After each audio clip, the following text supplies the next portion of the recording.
बच्चों तो आज जो है ना हम लोग सेट डी साइंस के जितने भी आंसर की है उसको जो है ना क्लियर करने वाले हैं। ओके, तो आप लोग जो है ना शुरू से अंत तक जो है ना देखते रहिए।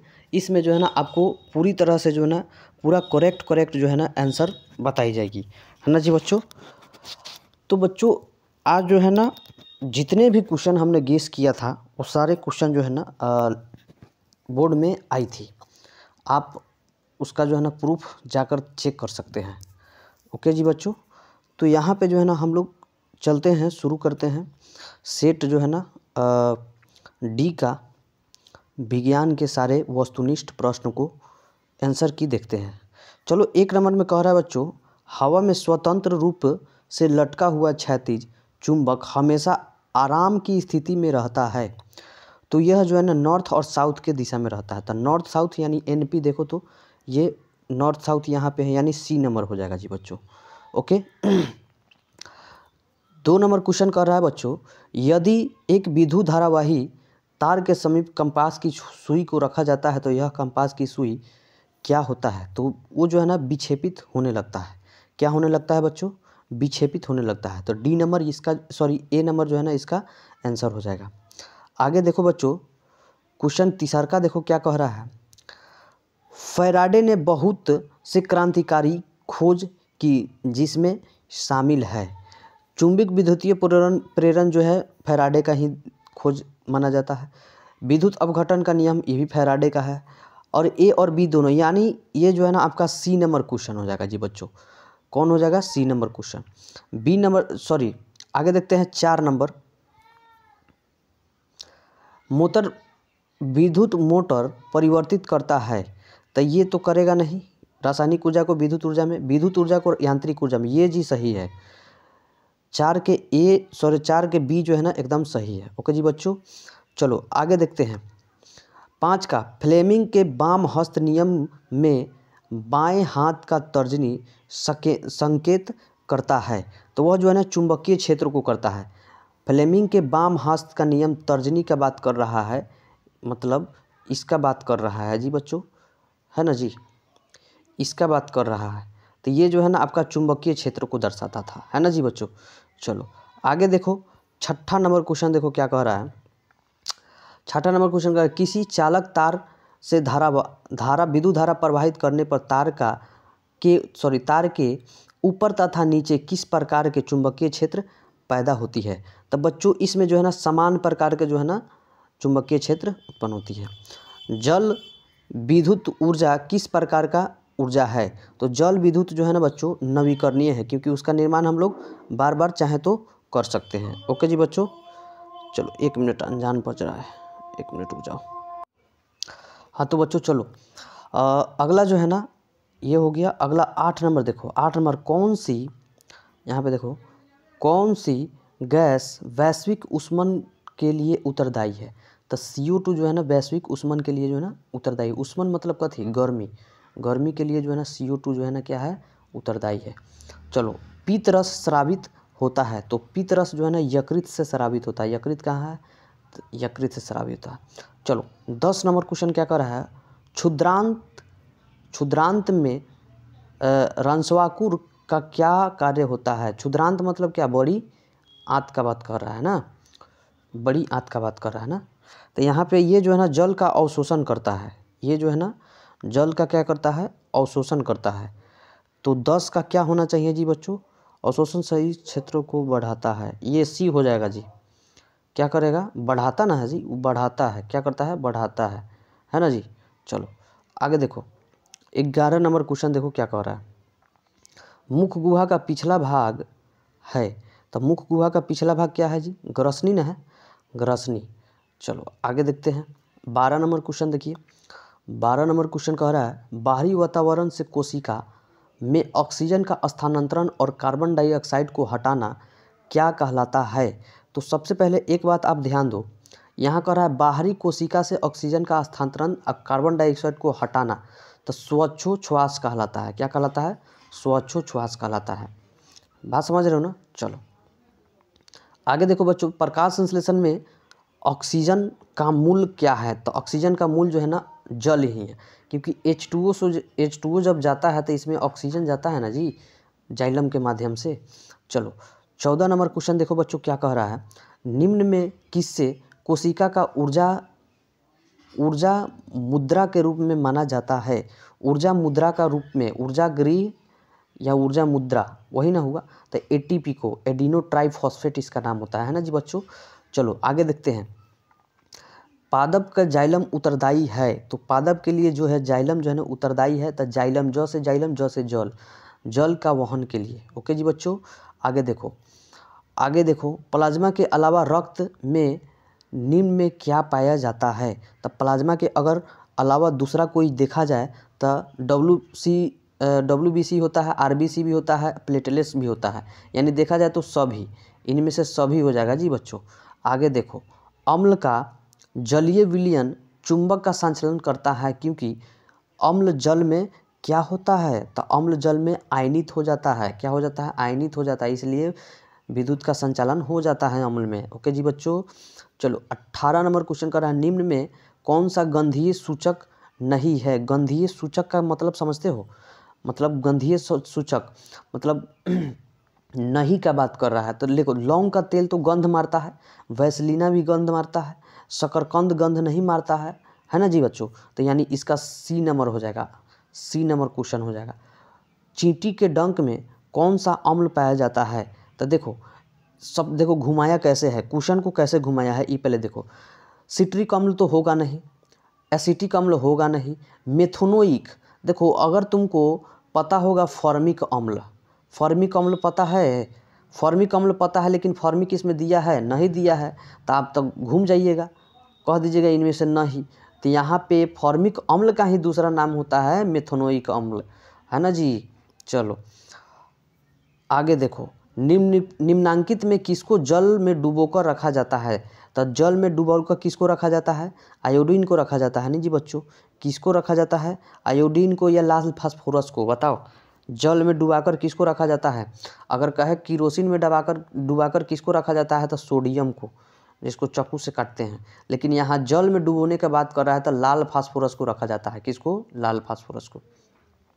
21 नंबर क्वेश्चन देखो क्या कह रहा है, अयस्क में अशुद्धि के रूप में पदार्थ कहलाते हैं, तो गैंग कहलाते हैं। गैंग किधर है, यहाँ देखो अधात्री या गैंग कहते हैं इसको।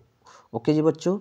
आगे देखो 22 नंबर क्वेश्चन कर रहा है, निम्नांकित में धातु को चाकू से काटा जा सकता है। तो सोडियम, जिसका परमाणु संख्या कितना है जी बच्चों, 11।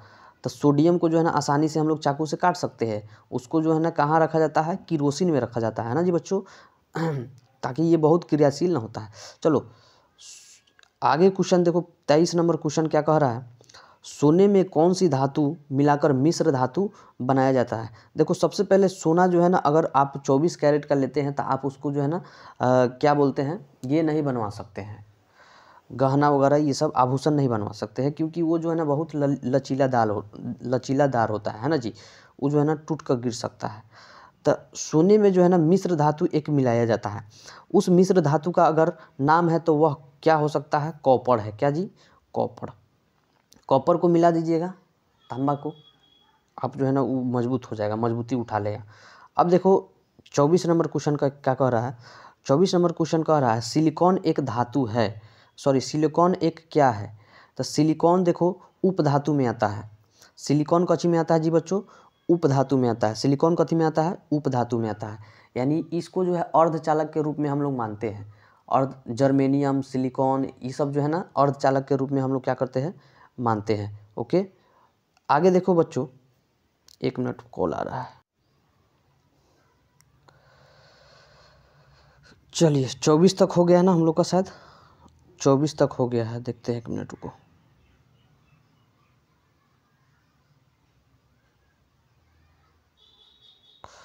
अब देखो सिलिकॉन हो गया, यानी उपधातु होता है, अर्धचालक होता है। चलो आगे देखो, दोहरा परिसंचरण तंत्र नहीं पाया जाता है। देखो नहीं पाया का बात कर रहा है यहाँ पे, धोखा मत खाना। नहीं पाया जाता है तो वह जो है ना मछलियों में नहीं पाया जाता है, लेकिन मेढक, पक्षी, ये मनुष्य में पाया जाता है दोहरा परिसंचरण तंत्र। बात समझ रहे हो। अब देखो 26 नंबर क्वेश्चन क्या कह रहा है, यूरिया रक्त में कहाँ से प्रवेश करती है। यूरिया रक्त में कहाँ से प्रवेश करती है। तो ये जो है ना कहाँ से पड़ती है जी, वृक्क से या फेफड़ा से या यकृत से, फेफड़ा होना चाहिए, फेफड़ा से करती है। कहाँ से जी बच्चों, फेफड़ा से। इसमें डाउट हमको लग रहा है, वृक्क से भी हो सकता है, यूरिया जो है ना वृक्क से ही हो सकता है या फेफड़ा से। इसको कमेंट में थोड़ा बताइए तो हमको जी। चलो 27 नंबर क्वेश्चन देखिए, ग्लूकोज का पुनर्अवशोषण कहाँ होता है। तो देखो बच्चों, ग्लूकोज का पुनर्अवशोषण अगर कहीं होता है तो वो पीसीटी में होता है। कहाँ होता है जी बच्चों, पीसीटी में होता है। ओके चलो आगे देखो, 28 नंबर क्वेश्चन कर रहा है, विभिन्न क्रियाओं के फलस्वरूप बने हानिकारक पदार्थ को शरीर से बाहर निकालने के तंत्र को क्या कहते हैं। तो उस तंत्र को क्या कहते हैं बच्चों, तो उस तंत्र को जो है ना उत्सर्जन तंत्र कहते हैं। तुम्हारे शरीर से अपशिष्ट पदार्थ यानी हानिकारक पदार्थ को बाहर निकल रहा है तो इस प्रक्रिया को कहते हैं उत्सर्जन, लेकिन उस तंत्र को क्या कहते हैं, उत्सर्जन तंत्र कहते हैं। ओके चलो आगे देखो, क्वेश्चन क्या कर रहा है, मेरुरज्जु के आघात से क्या हो सकता है। देखो मेरुरज्जु का मतलब जो हमारे पीछे वाले बैक साइड में है ना, पीठ के जो हड्डियाँ 33 जोड़ा, वहाँ पे देखिए आपका जो है ना मेरुरज्जु होता है। अगर उस पर चोट लग जाए, आघात हो जाए, कहने का मतलब आघात हो जाए तो आपको लकवा मार सकता है। क्या हो सकता है, लकवा मार सकता है। ओके जी बच्चों आगे देखो, मनुष्य के शरीर में सबसे बड़ी अगर ग्रंथि है, अबे तेरी के खाली में से टुक टुक टुक गिर रहा है, 1 मिनट रुको। चलो मनुष्य के सबसे बड़ी ग्रंथि अगर कोई है तो उसको लीवर कहते हैं। क्या कहते हैं जी बच्चों, लीवर कहते हैं, है ना जी, लीवर होगा ना। चलो 30 का देखो तो लीवर। ओके चलो आगे देखते हैं, 31 नंबर क्वेश्चन क्या कहता है, पादप हार्मोन कहलाते हैं। पादप हार्मोन का मतलब पेड़ पौधा वाला हार्मोन। तो पेड़ पौधा वाला हार्मोन इसमें कौन सा है, इसमें जो है ना आपका फेरोमोन तो है नहीं, फाइटो हार्मोन है नहीं, एंजाइम हो सकता है, एंजाइम पे मारो। 31 का क्या हो जाएगी बच्चों, सी हो जाएगा, यानी एंजाइम हो जाएगा। चलो आगे देखते हैं, 32 नंबर क्वेश्चन देखो क्या कह रहा है, पतियों द्वारा कायिक प्रवर्धन का उदाहरण है। देखो कायिक परिवर्धन जो है ना हम पहले बता चुके हैं, कायिक परिवर्धन आखिर होता क्या है। देखो पतियों द्वारा जो ना कायिक परिवर्धन अगर है तो आलू में तो होगा नहीं, प्याज में तो होगा नहीं, गुलाब में तो होगा नहीं, ये होगा ब्रायोफाइलम में। ब्रायोफाइलम में कायिक परिवर्धन का मतलब समझते हो, जिसको कलम लगाना भी कहते हैं, एक प्रकार से कलम लगाना। एक पेड़ को काट के उसमें जो है दूसरा पेड़ को जोड़ दो और उसमें शोर आ जाएगा तो फिर हटा देना, उसी को कायिक परिवर्धन कहते हैं। इसको कलम लगाना भी कहते हैं। ओके जी बच्चों, जो ब्रायोफाइलम में होता है। चलो लेंस की फोकस दूरी अगर f एवं क्षमता p हो, लेंस के फोकस दूरी f एवं क्षमता p हो तो इसमें जो है ना इससे संबंधित कोई चीज़ है तो बताइए। तो देखो यहाँ पे f भागा p बराबर 0, ये तो होगा नहीं, कन्फर्म है। यहाँ पे क्षमता पूछ रहा है ना p, तो p का मान कितना 1, यानी f गुने p इक्वल टू कथी 1।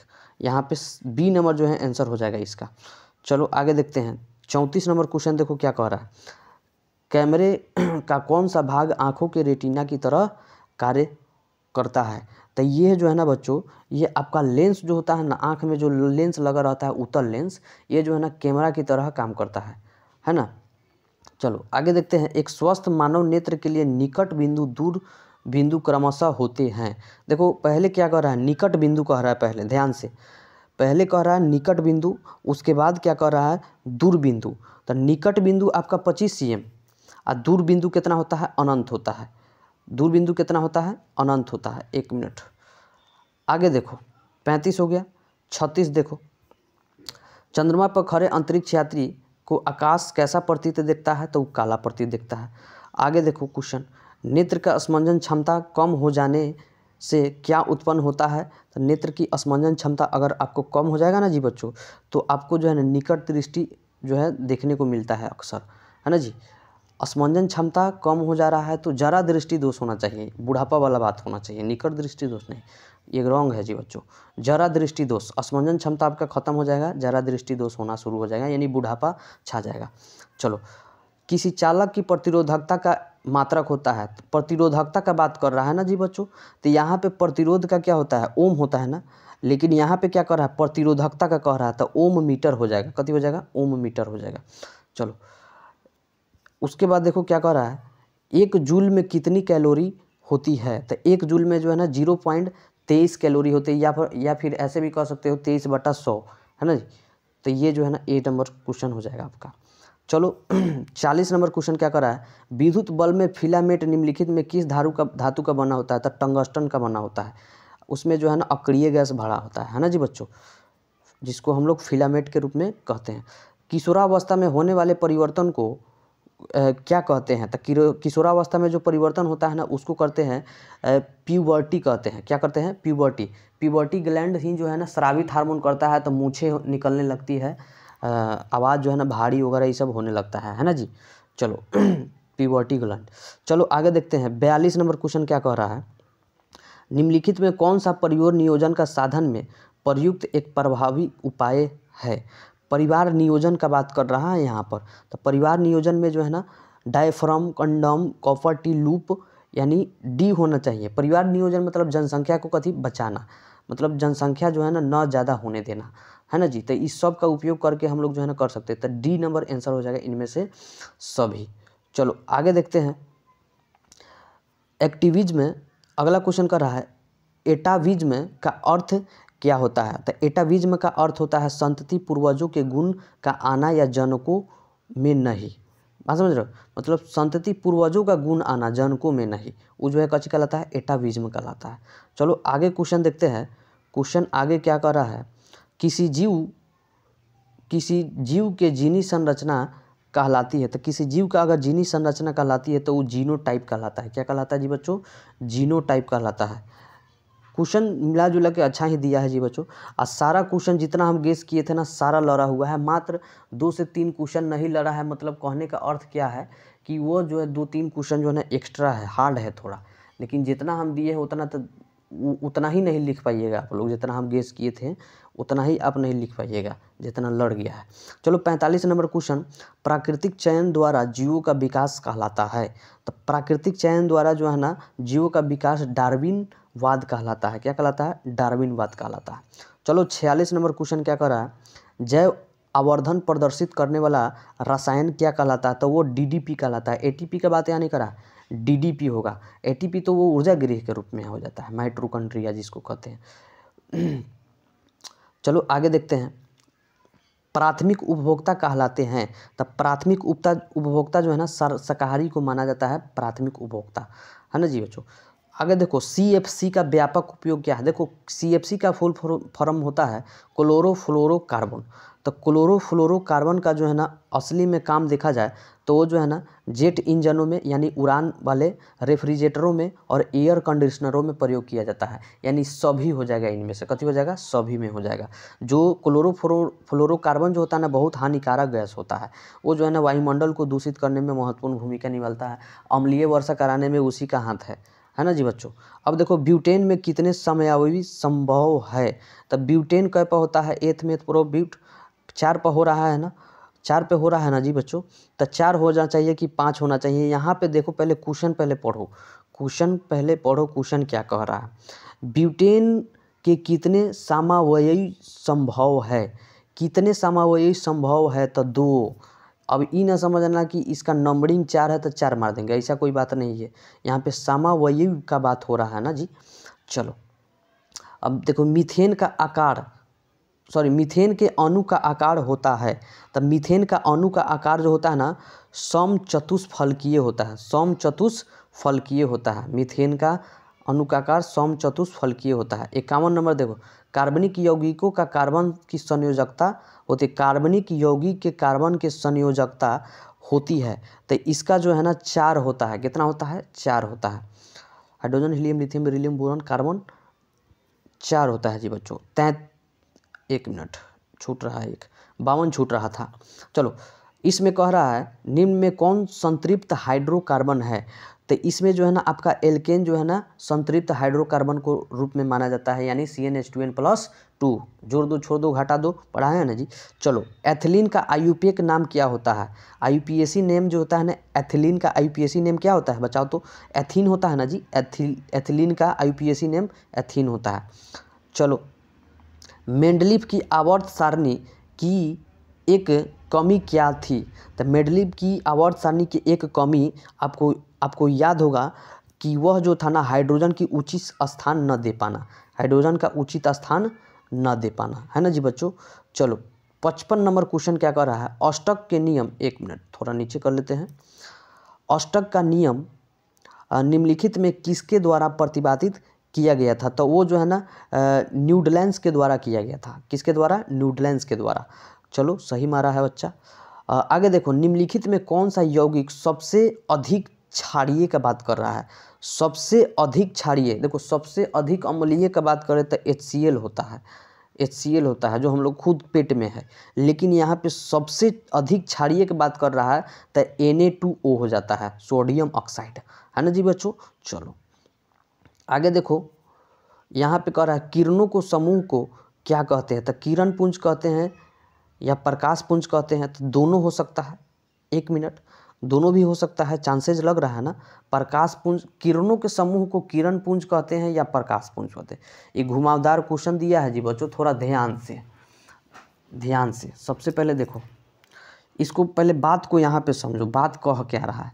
किरणों के समूह को किरण पुंज कहते हैं, यहाँ पे ये होना चाहिए। किरणों के समूह को क्या कहते हैं? किरण पुंज कहते हैं। जैसे अपसारी किरण पुंज, अभिसारी किरण पुंज, है ना जी बच्चों, इस तरह का है। तो किरण पुंज होना चाहिए हमारे हिसाब से। प्रकाश पुंज भी चलेगा, किरण पुंज सी मारो, प्रकाश पुंज भी हो सकता है, किरण पुंज भी, तो बातों बराबर है ना जी बच्चों। यानी प्रकाश जहाँ गमन करता है उसको किरण कहते हैं, अब प्रकाश के समूह जा रहा है तो किरण पुंज कहते हैं। तो बातों तो दोनों बराबर है, तो यानी A और B दोनों हो जाएगा। 57, देखो कितना घुमा के बोर्ड पूछा है क्वेश्चन। चलो आगे देखो, 58 नंबर क्वेश्चन देखो क्या कह रहा है, प्रकाश के किरणें गमन करती है तो सीधी रेखा में गमन करती है, कन्फर्म है। चलो 59 नंबर देखो क्वेश्चन क्या कह रहा है, अवतल दर्पण किस प्रकार के दर्पण है? देखो अवतल का बात कर रहा है, अवतल, अभी अवतल जो है ना, यहाँ पे देखो तो अवतल जो है ना किस दर्पण में आएगा बताओ? अवतल जो है ना किस दर्पण के रूप में आएगा? अभी, तो अभी से क्या हो जाएगा? अभिसारी, अभिसारी देखो तो है कि नहीं, B नंबर में है, अभिसारी हो जाएगा। क्या हो जाएगा बच्चों? अभिसारी हो जाएगा। चलो तो अभिसारी मान लीजिए इसको। आगे देखिए, कार के हेडलाइट में कौन, निम्नलिखित में किस प्रकार के दर्पण का उपयोग किया जाता है? हेडलाइट का यहाँ बात कर रहा है, तो कार के हेडलाइट में जो है ना अवतल दर्पण का प्रयोग किया जाता है। किसका दर्पण? अवतल दर्पण। एक मिनट सेलेक्ट करते हैं, अवतल दर्पण का प्रयोग किया जाता है। ओके चलो 61 नंबर क्वेश्चन देखो क्या कह रहा है, अवतल दर्पण की फोकस दूरी क्या होती है?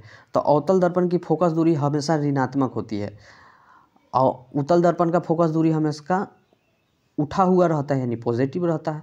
आप लोग चिन्ह परिपाटी पढ़े होंगे ना, तो धाएं बता दीजिएगा। चलिए आगे देखते हैं, किस दर्पण का हमेशा वस्तु से छोटा प्रतिबिंब बनता है? तो वह जो है वह दर्पण है उत्तल। उत्तल में जो है ना हमेशा वस्तु से क्या होता है? छोटा प्रतिबिंब बनता है। जैसे उत्तल हम लोग दर्पण का साइड मिरर में करते हैं तो देखते हैं बड़का बड़का ट्रक के छोटा छोटा बना के भेज देता है उत्तल दर्पण में, तो वो जो है ना वस्तु से छोटा प्रतिबिंब बनाता है। 63 नंबर क्वेश्चन देखो, वायु में प्रकाश की चाल निर्वात की अपेक्षा क्या होगी? वायु में प्रकाश की चाल निर्वात की अपेक्षा बहुत कम होगी, है ना जी। अब देखो आगे देखते हैं बच्चों, 68 नंबर क्वेश्चन क्या कह रहा है, श्वसन एक प्रकार की अभिक्रिया है। तो श्वसन जो है ना एक प्रकार की उपचयन अभिक्रिया है। क्या है? उपचयन।